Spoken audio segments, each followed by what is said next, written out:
Bom, pessoal, queria falar um pouco agora como é que está a situação da economia global. Certamente não está nada bem depois do referendo de 26 de junho que o Reino Unido saiu da União Europeia.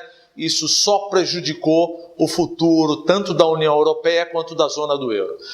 Aliado à incerteza que norteia toda a parte de como o Reino Unido agora vai levar as negociações da saída pela cláusula 50 do Tratado de Lisboa, não se sabe exatamente como é que o Reino Unido vai continuar transacionando com 27 países da União Europeia, se vai ser alguma coisa do estilo Economic Area, European Economic Area, no caso, como ocorre com a Noruega, com Islândia e Liechtenstein, ou se vai fazer alguma coisa no sentido de OMT. Precisa ver como que isso vai acontecer. Aliado a esse problema que está ocorrendo agora no Reino Unido, somos também uma possível crise bancária na Itália.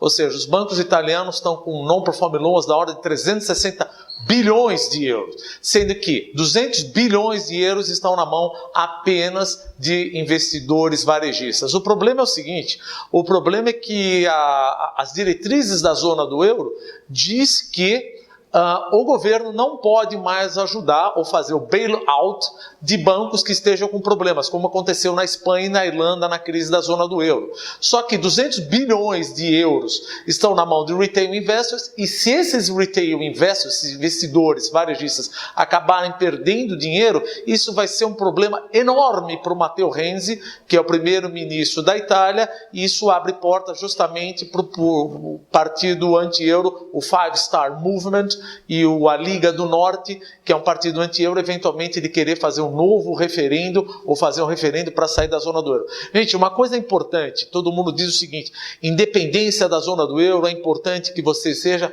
isso não é uma solução, porque veja, se a zona do euro colapsar, isso é crucial a gente entender, se a zona do euro colapsar, nós vamos ter um novo Greek Drachma, uma nova português escudo, uma nova Spanish peseta, um novo French franc, essas moedas já vão nascer extremamente depreciadas. O que nós podemos visualizar aqui, se isso ocorrer, certamente vai ocorrer uma guerra cambial. E um dos efeitos colaterais de uma guerra cambial, a gente sabe, é uma depreciação acelerada das moedas e, obviamente, o efeito colateral é uma inflação muito mais alta. E a última vez que nós vimos uma inflação ultra elevada na Europa foi justamente na década de 30 e a gente sabe pavimentou a subida de quem no poder. Ou seja, ninguém está querendo fazer um cenário apocalíptico, obviamente ninguém acha que isso vai acontecer, mas a possibilidade de um Evo Morales ou de uma Kirchner ou até de uma Marine Le Pen começar a ganhar substância se uma casa, num caso de uma quebra da zona do euro, seria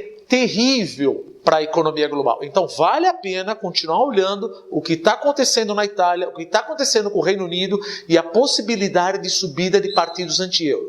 E a subida de partidos anti-euro, ela ocorre muito mais quanto mais atentados ocorrem na Europa.